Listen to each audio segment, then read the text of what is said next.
Good morning, student. In last lecture, we learn about survey method of demand forecasting. In today's lecture, we learn about the statistical method of demand forecasting. So we start with first statistical method. Business firm use a statistical method for the demand forecasting as they are considered to more accurate and scientific. Various types of statistical method are used. Some of the important ones are given below. म्हणजे त्या ठिकाणी आपल्याला statistical method देखील आपल्याला analysis करण्यासाठी demand फोरकास्टिंगसाठी use केली जाते. म्हणजेच जर आपल्याला एखाद्या बिझनेस फर्मला ॲक्युरेट आणि सिग्निफिकंट फोरकास्टिंग त्या ठिकाणी करायचं असेल तर त्या ठिकाणी स्टॅटिस्टिकल मेथड देखील डिमांड फोरकास्टिंगसाठी यूज केली जाते.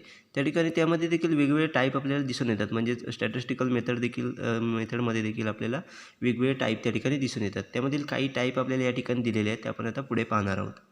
First is time series analysis. This method is widely used by the business firm. It uses the historical or past data to explain the future demand. It does not explain the causal relationship between the variable and how they will behave in the future.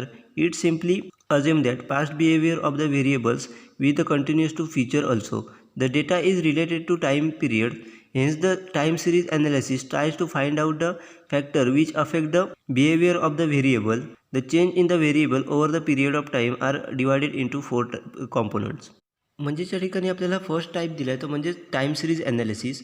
त्यामध्ये ही method जास्तीत जास्त business firm ही आपल्याला या पद्धतीची method demand फोरकास्टिंगसाठी use करताना दिसतात.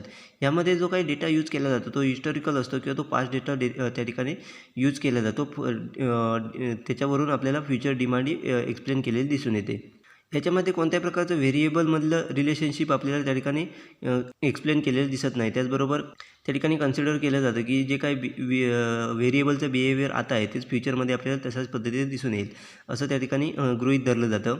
म्हणजे थोडक्यात जे काही व्हेरिएबलमध्ये चेंज होतात ते त्या ठिकाणी कॅल्क्युलेट केले जात नाहीत, परंतु पास्ट डेटाच्या माध्यमातून किंवा हिस्टॉरिकल डेटाच्या माध्यमातून त्या ठिकाणी जे काही डिमांड फोरकास्टिंग आहे ते त्या ठिकाणी त्या डेटावरून केलं जातं.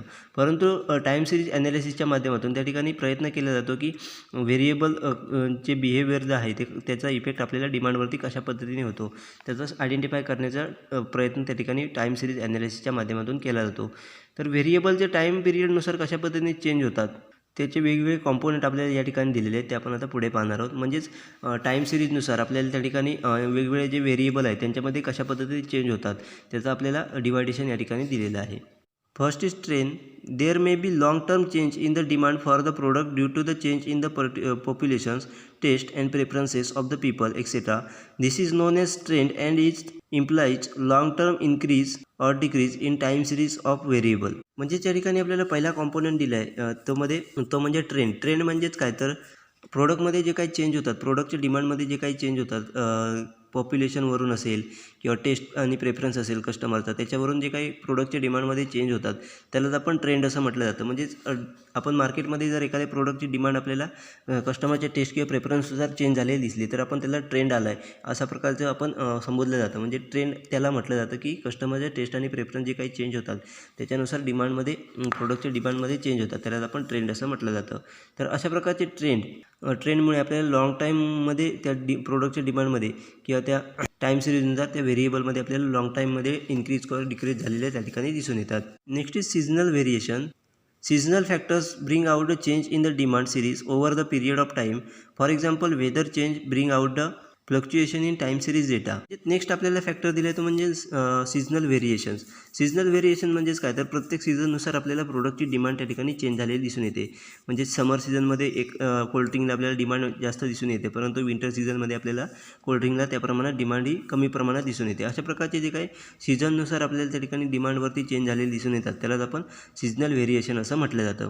म्हणजे ज्याप्रमाणे आपल्याला सीझन चेंज झालेले दिसतात, आपल्याला वेदर ज्याप्रमाणे चेंज होतं त्याप्रमाणे आपल्याला प्रोडक्टच्या डिमांडमध्ये टाईम सिरीजनुसार चेंज झालेलं दिसून येतो, त्यालाच आपण सीजनल व्हेरिएशन असं म्हटलं जातं.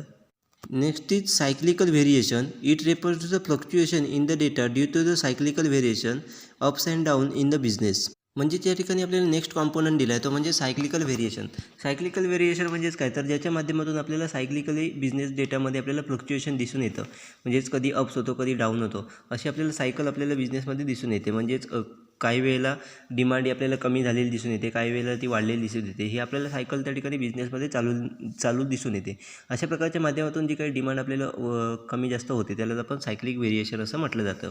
Next is random fluctuation. Other factors which do not falls under the any of above categories are called random factors. म्हणजेच रँडम फॅक्टर म्हणजेच काय, तर इतर जे आपल्याला वरती जे काही फॅक्टर दिले आहेत ते म्हणजे ट्रेंड आहे किंवा सीझनल व्हेरिएशन आहे किंवा सायक्लिक व्हेरिएशन आहे, याच्या व्यतिरिक्त जे काही फॅक्टर आपल्याला डिमांडवरती इफेक्ट करताना दिसून येतं त्यालाच आपण रँडम फ्लक्च्युएशन आहे असं म्हटलं जातं.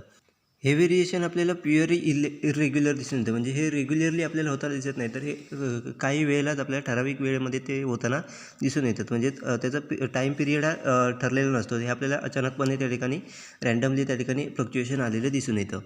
अशा प्रकारचे फ्लक्च्युएशन आपण कंट्रोल करू शकत नाही, त्याच्यावरती कोणत्याही प्रकारचा कंट्रोल आपण देऊ शकत नाही. म्हणजे अशा प्रकारचे जे काही फ्लक्च्युएशन येतात त्यावरती आपण कोणत्याही प्रकारचं कंट्रोल आपण कोणत्याही पद्धतीने त्या ठिकाणी आणू शकत नाही.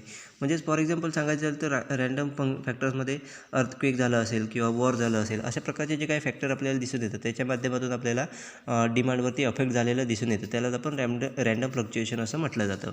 याच्यावरती आपण कोणत्याही पद्धतीने कंट्रोल आणू शकत नाही अशा प्रकारच्या डिमांडच्या फ्लक्च्युएशनवरती. अशा प्रकारचे आपल्याला कॉम्पोनंट दिलेले आहेत ज्याच्या माध्यमातून आपल्याला टाईम सिरीजमध्ये कोणकोणते फॅक्टर कशा पद्धतीने पिरियडिकली व्हेरिएबल आपल्याला चेंज होताना दिसतात ते आपण आयडेंटिफाय करू शकतो. Time series analysis basically try to explain the change in the variable over the period of time. Various methods are used to determine the trend in the demand and thereby predict the future demand for the product. Trend projections is widely used techniques. Many models of the trend projection are used.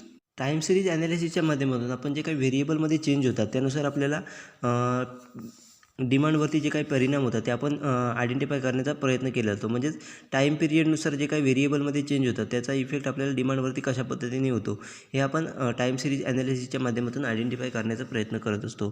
त्यासाठी वेगवेगळ्या method आपल्याला त्या ठिकाणी दिलेल्या आहेत, त्यामध्ये वेगवेगळ्या मेथडच्या माध्यमातून आपण त्या ठिकाणी डिमांड ही फ्युचरसाठी प्रेडिक्ट केली जाते, ज्याच्या माध्यमातून आपण वेगवेगळ्या व्हेरिएबलचा इफेक्ट देखील कशा पद्धतीने होतो हे आयडेंटिफाय केलं जातं. त्यासाठी जे लागणारे ॲनालिसिसपैकी आपल्याला ट्रेंड प्रोजेक्शन ही वाईडली यूज केली जाणारी टेक्निक आहे असं आयडेंटिफाय करून आलं. म्हणजेच ट्रेंड प्रोजेक्शन ही टेक्निक जास्तीत जास्त यूज केली जाते. त्याच्याच देखील ट्रेंड प्रोजेक्शनमध्ये देखील आपल्याला त्या ठिकाणी वेगवेगळ्या टेक्निक त्या ठिकाणी आपल्याला आढळून येतात. त्या आपण आता काही या ठिकाणी आपल्याला दिलेले आहे, ते आपण आता पुढे पाहणार आहोत. First is naive model. This model assume that the demand for the product in future will be same as the demand for the product in present. This model is useful when the demand for the product change slowly and when the forecasting has to be done for the short period of time. म्हणजे ज्या ठिकाणी आपल्याला trend प्रोजेक्शनमध्ये पहिली method दिली होती म्हणजे Nivea model, पहिलं model दिले होते म्हणजे नेविया मॉडेल. त्याच्या माध्यमातून असं प्रेडिक्ट केलं जातं की फ्युचरमध्ये जी प्रोडक्टसाठी डिमांड राहणार आहे ती आपल्याला प्रेझेंट डिमांडच्या समानच आपल्याला राहिलेली दिसून येईल. म्हणजे ज्याप्रमाणे आता आपल्याला डिमांड आहे प्रेझेंटमध्ये, ज्याप्रमाणे प्रोडक्टसाठी डिमांड आहे तीच डिमांड आपल्याला फ्युचरमध्ये देखील राहील अशा प्रकारचं प्रेडिक्शन नाविया मॉडेलच्या माध्यमातून केलं जातं. तर ही मेथड आपण कधी यूज करू शकतो, तर ज्या ठिकाणी आपल्याला माहिती आहे की प्रोडक्टच्या डिमांडमध्ये चेंज हे आपल्याला स्लोली होताना दिसत आहेत, म्हणजेच हळूहळू त्या ठिकाणी डिमांडमध्ये चेंज होताना दिसत आहेत, किंवा त्याचबरोबर शॉर्ट पिरियड ऑफ टाईमसाठी आपल्याला त्या ठिकाणी ॲनालिसिस करायचं आहे, तर त्या ठिकाणी आपण ही मेथड नाविया मॉडेल हे त्या ठिकाणी यूज करू शकतो. Next is proportional change model. This model consider the present change and it is added to past values. On this basis demand is forecasted. In other word future demand is explained as sum of the past demand and change in the demand in current period. म्हणजे त्या ठिकाणी next आपल्याला model दिलं आहे ते म्हणजे proportional change model. त्याच्या माध्यमातून काय केलं जातं, तर पास्ट जी काही आपल्याला डिमांड असते, म्हणजेच मागील वर्षी जी काही आपल्याला डिमांड असते ती, आणि त्यानंतर करंट इयरमध्ये झालेलं आपल्याला प्रेझेंटमध्ये झालेली त्यामध्ये चेंज, याचं ॲडिशन करून फ्युचर डिमांड ही प्रेडिक्ट केली जाते. म्हणजेच थोडक्यात पास्टमध्ये आपल्याला प्रोडक्टमध्ये असलेली डिमांड आणि करंटमध्ये असलेली डिमांड याच्यामधला डिफरन्स त्या ठिकाणी पास्ट डिमांडमध्ये ॲड केला जातो व त्याच्यानुसार आपल्याला फ्युचरमध्ये जी काही डिमांड आहे ती प्रेडिक्ट केली जाते. अशा पद्धतीने प्रोपोर्शनल चेंज मेथडमध्ये डिमांड फोरकास्टिंग हे केलं जातं. Other method of trade projections are, first is method of moving average and second is method of least square. Under the method of moving average, the moving average for the either 3 year period or 4 year period is calculated. Then the moving average is plotted on graph. The curve thus obtain the extended to project demand for the demand in future. म्हणजे त्या ठिकाणी इतरही दोन method आपल्याला त्या ठिकाणी दिलेले आहेत ट्रेंड प्रोजेक्शनच्या. त्यामध्ये पहिली आहे ती म्हणजे मेथड ऑफ मुव्हिंग ॲव्हरेज आणि सेकंड आहे ती मेथड ऑफ लिस्ट स्क्वेअर. मग मुव्हिंग ॲव्हरेजमध्ये काय केलं जातं तर मागील 3 वर्षासाठी किंवा 4 वर्षासाठी त्या ठिकाणी मुव्हिंग ॲव्हरेज हे कॅल्क्युलेट केलं जातं व त्याच्या माध्यमातून ग्राफवरती ते मुव्हिंग ॲव्हरेज प्लॉट करून त्याच्या माध्यमातून कर्व ड्रॉ करून त्या ठिकाणी फ्युचर प्रोडक्ट डिमांड ही प्रेडिक्ट केली जाते. म्हणजे अशा मुव्हिंग ॲव्हरेजच्या माध्यमातून डिमांड फोरकास्टिंग हे केलं जातं. त्याच्यासाठी मागील 3 वर्षाचं किंवा 4 वर्षाचं मुव्हिंग ॲव्हरेज कॅल्क्युलेट करून ते ग्राफवरती त्या ठिकाणी कर्व ड्रॉ करून त्याच्या माध्यमातून त्या ठिकाणी डिमांड फोरकास्टिंग हे केलं जातं. Method of list square is a statistical device.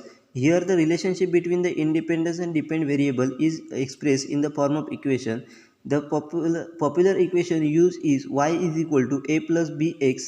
The trend projection method is often used by business firm as it is simple and given accurate information. म्हणजे नेक्स्ट मेथड आहे ती म्हणजे लिस्ट स्क्वेअर मेथड. त्यामध्ये काय केलं जातं तर ती पूर्णपणे स्टॅटिस्टिकल डिव्हाइस म्हणजे स्टॅटिस्टिकलच्या माध्यमातून त्या ठिकाणी सॉल्व्ह केलं जातं. त्यामध्ये इंडिपेंडंट व्हेरिएबल आणि डिपेंडंट व्हेरिएबल यांचं रिलेशनशिप कशा पद्धतीने दाखवता येईल या इक्वेशनच्या माध्यमातून त्या ठिकाणी एक्सप्रेस केलं जातं. म्हणजेच डिपेंडंट व्हेरिएबल आणि इंडिपेंडंट व्हेरिएबल यांचं जे काही रिलेशनशिप आहे ते इक्वेशनच्या माध्यमातून त्या ठिकाणी आपल्याला एक्सप्रेस केलेलं दिसून येतं. त्यामध्ये पॉप्युलर इक्वेशन आहे ते म्हणजे y is equal to a plus b x अशा पद्धतीने इक्वेशनचा यूज करून त्या ठिकाणी फोरकास्टिंग हे केलं जातं. ही मेथड ट्रेंड प्रोजेक्शन मेथड ही त्या ठिकाणी जास्तीत जास्त बिझनेस फर्ममध्ये यूज केली जाते कारण ती यूज करायला सिम्पल असते. त्याचबरोबर त्या ठिकाणी त्याच्या माध्यमातून आपल्याला ॲक्युरेट इन्फॉर्मेशनही मिळत असते. त्यामुळे ही मेथड त्या ठिकाणी जास्तीत जास्त फर्म ही आपल्याला यूज करताना दिसून येतात. Next is numerical example on trend analysis. First is trend analysis by using method of moving average. For the following data, demand for commodity X can be forecasted for the year 2010, 2011, 2012 by using the moving average. Here a 3-year average is considered. The moving average are obtained for the group of 3 years. In the above example, quantity demanded for the first 3 years 2000, 2001, 2002 is added and divided by the 3. Therefore, the moving average is 3000 divided by 3 is equal to 1000. Then the total 3 years, namely 2001, 2002, 2003 is calculated and divided by 3 is equal to 4500 divided by 3 is equal to 1500. म्हणजे त्या ठिकाणी आपल्याला trend ॲनालिसिसचे काही numerical example दिले आहे. त्यामध्ये पहिलं example दिलं आहे ते म्हणजे trend analysis by method of moving average. म्हणजे मुव्हिंग ॲव्हरेजच्या माध्यमातून कशा पद्धतीने ट्रेंड ॲनालिसिस केलं जातं ते या ठिकाणी दिलं आहे. त्यासाठी आपल्याला एक्झाम्पल दिलं आहे कमोडिटी एक्ससाठी आपल्याला त्या ठिकाणी 2010, 2011 आणि 2012 या इयरसाठी आपल्याला मुव्हिंग ॲव्हरेजनुसार आपल्याला त्या ठिकाणी डिमांड फोरकास्टिंग हे करायचं आहे. त्यामध्ये 3 इयरचं ॲव्हरेज कन्सिडर केलं जातं. म्हणजे 3 इयरचं ॲव्हरेज कन्सिडर करून आपल्याला त्या ठिकाणी 2010, 2011 आणि 2012 यासाठी त्या ठिकाणी डिमांड फोरकास्टिंग हे करायचं आहे. मग ते कशा पद्धतीने केलं जातं तर त्या ठिकाणी मुव्हिंग ॲव्हरेज हे 3 वर्षासाठी आपल्याला कॅल्क्युलेट करायचं आहे. त्याचबरोबर आपल्याला त्या ठिकाणी 3 वर्षाचा ॲव्हरेज हे कन्सिडर केलं जाणार आहे अशी कंडिशन आपल्याला त्या ठिकाणी दिलेली आहे. मग त्याच्या माध्यमातून आपण कशा पद्धतीने सॉल्व्ह करू शकतो तर फर्स्ट 3 इयरचं आपण ॲड करायचं, सम करायची. 3 वर्ष फर्स्ट 3 वर्षाचं डिमांड ही ॲड करून त्याला 3ने डिवाईड करायचं. त्याच्या माध्यमातून आपण थर्ड इयरचं मुव्हिंग ॲव्हरेज त्या ठिकाणी कॅल्क्युलेट करू शकतो. म्हणजेच या ठिकाणी आपल्याला दिल्याप्रमाणे आपण 2002 म्हणजेच या टेबलमध्ये दिल्याप्रमाणे आपण 2000, 2001 आणि 2002 या 3 सालासाठी आपण डिमांड ही कॅल्क्युलेट केली 2002 या सालासाठी आपल्याला मुव्हिंग ॲव्हरेज कॅल्क्युलेट करायचं आहे. त्यासाठी आपल्याला 3 वर्षाची जी काही डिमांड आहे कमोडिटी एक्ससाठी ती पहिली सम करून घ्यायची, एकत्र करून घ्यायची. त्याची टोटल करून घ्यायची. ती टोटल आपल्याला आली 3000 आणि डिवायडेड बाय 3 करायचं. त्याच्यानंतर मुव्हिंग ॲव्हरेज आपल्याला मिळालं 1000. अशा पद्धतीने 2003साठी कॅल्क्युलेट करताना मागील 3 वर्ष म्हणजे 2003 पासून 2003, 2002 आणि 2001 या 3 वर्षाची आपण डिमांड ही टोटल केली. त्याचं टोटल आली 4500. त्याला डिवायडेड बाय 3 केल्याच्यानंतर आपल्याला आन्सर मिळालं, मुव्हिंग ॲव्हरेज मिळालं 1500. पण मागील 3 वर्षाचीच का घेतली, तर त्या ठिकाणी आपल्याला कंडिशन दिली आहे की आपण त्या ठिकाणी मागील 3 वर्षाचं ॲव्हरेज कन्सिडर करू शकतो. जर त्या ठिकाणी दिलं असेल तर दिलं असेल की मागील 4 वर्षाचं आपण ॲव्हरेज कन्सिडर करू शकतो, तर आपल्याला त्या ठिकाणी डिरेक्टली 2002ची ॲव्हरेज कॅल्क्युलेट करावं लागलं असतं, मूव्हिंग ॲव्हरेज. कारण तो आपल्याला 4 वर्षाची कंडिशन दिली होती. मग त्यामध्ये आपल्याला 2002, 2003, 2002, 2001 आणि 2002 या 4ही वर्षाची डिमांड कॅल्क्युलेट करून त्याला डिवायडेड बाय 4 करून आपल्याला त्या ठिकाणी मूव्हिंग ॲव्हरेज कॅल्क्युलेट करावं लागलं असतं. परंतु या ठिकाणी आपल्याला 3 वर्षाची कंडिशन दिल्यामुळे आपण मागील 3 वर्ष त्या वर्षापासून मागील 3 वर्षाची आपण कॅल्क्युलेट केली. त्याचप्रमाणे आपण 2004मध्ये जर पाहिलं तर 2004मध्ये आपण 2004, 2003, 2002 यांचं जर कॅल्क्युलेशन केलं तर आपल्या ठिकाणी 6000 ही टोटल त्या ठिकाणी डिमांड मिळाली. त्याला डिवायडेड बाय 3 केल्याच्यानंतर 2000 हे आपल्याला मूव्हिंग ॲव्हरेज मिळालं. त्याच्यानंतर 2005साठी बघितलं तर 2005, 2004, 2003 यांचं मूव्हिंग ॲव्हरेज आपण कॅल्क्युलेट केलं तर त्या ठिकाणी आपल्याला यांची टोटल केली डिमांडची तर आपल्याला 7500 आपल्याला मिळाली. डिवायडेड बाय 3 केल्याच्यानंतर आपल्याला 2500 या प्रमाणात आपल्या ठिकाणी मूव्हिंग ॲव्हरेज आपल्याला 2009पर्यंत कॅल्क्युलेट करून दिलेला आहे. अशा पद्धतीने आपण मूव्हिंग ॲव्हरेज दिलेल्या पिरियडसाठी कॅल्क्युलेट करू शकतो. तर आपल्याला त्याच्या पुढे आपल्याला कॅल्क्युलेट करायचं की आपल्याला फोरकास्ट करायचं की 2010, 2011 आणि 2012ला कशा प्रमाणात डिमांड असेल ती आपल्याला फोरकास्ट करायची. तर ती कशा पद्धतीने केली जाते तर आपल्याला त्यापुढेसाठी पुढे स्टेप दिलेले आहेत. The above information has to be plotted on the graph with the year on x-axis and moving average on y-axis. The moving average curve will be indicate the trend. The extra plotting the curve on the year ahead. Demand forecasting can be done for the subsequent year. म्हणजेच त्याच्यानंतर आपल्याला काय करायचं तर या जी काही information आपल्याला मिळालेली आहे म्हणजे 2000 इयर आपल्याला दिली आहे 2000पासून 2009पर्यंत आणि त्याचं आपण मूव्हिंग ॲव्हरेज कॅल्क्युलेट केलेलं आहे. मग अशा पद्धतीने आपण त्या ठिकाणी मूव्हिंग ॲव्हरेज कॅल्क्युलेट करत असताना आपण त्या ठिकाणी ग्राफवरती ते ड्रॉ करायचं आहे. मग त्यामध्ये एक्स ॲक्सिसवरती आपण इयर लिहायचे आहेत आणि वाय ॲक्सिसवरती आपल्याला मूव्हिंग ॲव्हरेजचे नंबर त्या ठिकाणी लिहायचे आहेत आणि त्यानुसार आपल्याला ग्राफ ड्रॉ करायचा आहे. ग्राफ ड्रॉ केल्याच्यानंतर आपल्याला त्या ठिकाणी एक कर्व आयडेंटिफाय होईल. म्हणजेच मूव्हिंग ॲव्हरेजचे जे काही पॉईंट प्लॉट केल्याच्यानंतर आपण जर लाईन ड्रॉ केली तर त्या ठिकाणी आपल्याला एक कर्व तयार झालेला दिसेल. तोच जर कर्व आपण पुढील 2010, 2011 आणि 2012 या वर्षापर्यंत जर आपण कंटिन्यू एक्स्ट्रा प्लॉटिंग जर केला तर त्याच्या माध्यमातून आपण त्या ठिकाणी आपल्याला डिमांड ही फोरकास्ट करू शकतो. म्हणजेच तो प्लॉट ज्या ठिकाणी आपल्याला मूव्हिंग ॲव्हरेजवरती आलेला दिसेल त्यानुसार आपण त्या ठिकाणी डिमांड ही त्या 2010, 2011 आणि 2012 या वर्षासाठी आपण डिमांड कॅल्क्युलेट करू शकतो. त्या पद्धतीने मूव्हिंग ॲव्हरेजच्या माध्यमातून डिमांड फोरकास्टिंग हे केलं जातं. Next method of semi average can also be use to forecast demand. The following example illustrate this. As per this method in the year 2006 demand for the mangoes must be 33.3 dozen. In 2009 the demand must be equal to 1533.3 dozen. Method of semi average can also be used to forecast demand. The following example illustrate this. आपल्याला semi ॲव्हरेजच्या माध्यमातून देखील त्या ठिकाणी demand forecasting करता येतं. त्यामध्ये आपल्याला खाली दिलेल्या एक्झाम्पलच्या माध्यमातून आपण इलिस्ट्रेट करू शकतो. मग त्यामध्ये आपल्याला फर्स्ट कॉलममध्ये इयर दिलं आहे, सेकंड कॉलममध्ये आपल्याला dozens of mangoes demand of mangoes दिलेली आहे. त्याच्यानंतर आपल्याला थर्ड कॉलममध्ये आपल्याला 3 इयर टोटल अँड ॲव्हरेज दिलेलं आहे. मग त्यामध्ये पहिलं काय केलं तर त्यामध्ये सेमी ॲव्हरेजमध्ये आपल्याला पहिलं 3 इयरचं कॅल्क्युलेशन करून दाखवलेलं आहे. म्हणजे 2005, 2006 आणि 2007 या 3 इयरसाठी आपल्याला किती प्रमाणात डिमांड आली. ज्याप्रमाणे आपण मूव्हिंग ॲव्हरेज त्या ठिकाणी कॅल्क्युलेट केलं त्याचप्रमाणे आपण या ठिकाणी डिमांडचे कॅल्क्युलेशन केलं. Divided by 3 is equal to 333.3 आपल्याला ॲव्हरेज त्या ठिकाणी मिळालेलं आहे. म्हणजे 3 इयरचे टोटल डिमांडचे आपल्याला ॲव्हरेज त्या ठिकाणी मिळालेलं आहे.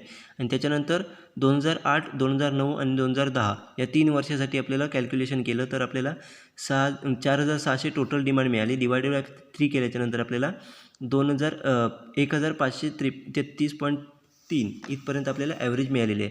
म्हणजे ही जर आपल्याला ॲव्हरेज मिळालेली आहे तर हे 2006साठी आणि 2009साठी या 2 वर्षासाठी आपण त्या ठिकाणी ॲव्हरेज हे कॅल्क्युलेट केलेलं आहे. म्हणजेच या मेथडमध्ये आपल्याला जर टोटल ॲव्हरेज कॅल्क्युलेट करायचं असेल तर त्या वर्षाच्या अगोदरचं एक साल आणि नेक्स्ट इयरमधील डिमांड ही आपण त्या ठिकाणी कॅल्क्युलेट करून त्या ठिकाणी आपण ॲव्हरेज कॅल्क्युलेट करायचं असतं. म्हणजे यामध्ये 2006ची कॅल्क्युलेट करताना आपण 2005 आणि 2006 आणि 2007 या 3 वर्षाचं टोटल ॲव्हरेज घेऊन त्यानुसार आपण डिवायडेड बाय 3 करून आपण ॲव्हरेज काढलेलं आहे. त्याचबरोबर 2009ची कॅल्क्युलेट करताना 2010, 2008, 2009 आणि 2010 या 3 वर्षाची ॲव्हरेज करून त्यामध्ये कॅल्क्युलेशन केलेलं आहे. अशा पद्धतीने आपण 2006 आणि 2009साठी आपण डिमांड कॅल्क्युलेट केलेली आहे. त्या ठिकाणी आपल्याला नेक्स्ट मेथड स्टेप दिली आहे ती म्हणजेच आपण त्या ठिकाणी इयरली इन्क्रीज आपण कशा पद्धतीने कॅल्क्युलेट करू शकतो. तर त्या ठिकाणी आपल्याला 2009मध्ये ॲव्हरेज किती प्रमाणात आलं आहे त्याच्या माध्यमातून 2006ची मायनस करून डिवायडेड बाय 3 केल्याच्यानंतर आपल्याला त्या ठिकाणी इयरली इन्क्रीज किती होतं आहे ते दिसून येतं. डिवायडेड बाय 3 काय, तर त्या ठिकाणी आपण 3 वर्षाचं ॲव्हरेज घेतलं आहे त्यामुळे डिवायडेड बाय 3 केलेलं आहे. म्हणजे त्या ठिकाणी जर आपण कॅल्क्युलेट केलं तर 2009ची आपल्याला त्या ठिकाणी ॲव्हरेज डिमांड दिलेली आहे 15,533.33 मायनस 2006ची आपल्याला ॲव्हरेज दिलेली आहे ते म्हणजे 3,333 मायनस 3 333.3 ही अमाऊंट आपल्याला दिली आहे. त्याच्या डिवायडेड बाय 3 केल्यावर आपल्याला त्या दोघांची मायनस केल्यावर आपल्याला 1,200 अमाऊंट मिळाली. ते डिवायडेड बाय 3 केल्याच्यानंतर आपल्याला 400 म्हणजे 400 रुपये इयरली इन्क्रीज होतं हे आपण त्या ठिकाणी आयडेंटिफाय केलेलं आहे या पद्धतीतून. ही आपली नेक्स्ट स्टेप झाली. त्याच्यानंतर जर आपल्याला समजा 2013साठी डिमांड फोरकास्टिंग करायचं असेल, डिमांड एस्टिमेशन करायचं असेल तर कशा पद्धतीने करू शकतो. तर सेमी ॲव्हरेजच्या माध्यमातून आपल्याला फॉर्म्युला दिलेला आहे. मग 2009 + 4 इंटू इयर इन्क्रीज म्हणजेच आपण लास्ट इयरचं मूव्हिंग ॲव्हरेज सेमी ॲव्हरेज किती काढलं, कोणत्या इयरचं काढलं त्याची अमाऊंट प्लस 4 का, तर 2010पासून 2013पर्यंत जेवढी इयर होतील नंबर ऑफ इयर त्या ठिकाणी घ्यायचे आहेत. म्हणजे त्यामध्ये 2010पासून 13पर्यंत जर बघितली तर आपल्याला 4 वर्ष मिळतात. प्लस नंबर ऑफ इयर करायचं इंटू इयरली इन्क्रीज आपल्याला आपण जे काय वरती आयडेंटिफाय केलं आहे त्याची अमाऊंट. म्हणजेच जर आपण त्या ठिकाणी पाहिलं तर अमाऊंट जर आपण या फॉर्म्युल्यामध्ये जर घातली तर 2009ची सेमी ॲव्हरेज आपल्याला मिळाली आहे ते म्हणजे 1,533.3 plus number of years 4, 2010पासून 2013पर्यंत 4 year होतात म्हणून ती 4 + 4 इंटू इयरली इन्क्रीज 400 रुपये आपण जे वरती कॅल्क्युलेट केलं आहे 400 रुपये ते 400 रुपये. मग ते कॅल्क्युलेट केल्याच्यानंतर पहिलं 4 × 4 16 वरचे 0 तसेच राहिले. म्हणजेच नेक्स्ट स्टेपमध्ये आपल्याला मिळालेली अमाऊंट आहे ती म्हणजे 1,533.3 प्लस 1,600. मग त्यांचं प्लस केल्याच्यानंतर आपल्याला अमाऊंट मिळाली 3,133.3 3 डझन इथपर्यंत आपल्याला म्हणजे डिमांड 2013मध्ये आपल्याला मँगोची डिमांड ही आपल्याला 3,133.3 डझनपर्यंत गेलेली दिसेल असं आपण फोरकास्ट केलं. अशा पद्धतीने सेमी ॲव्हरेजच्या माध्यमातून मेथडच्या माध्यमातून देखील आपण डिमांड फोरकास्टिंग हे करू शकतो. अशा पद्धतीने आपण ट्रेंड ॲनालिसिसच्या माध्यमातून आपण त्या ठिकाणी डिमांड फोरकास्टिंग हे करत असतो. त्या ठिकाणी नेक्स्ट आपल्याला मेथड दिली ती म्हणजे इकॉनॉमेट्रिक मेथड, ती आपण नेक्स्ट लेक्चरमध्ये पाहणार आहोत.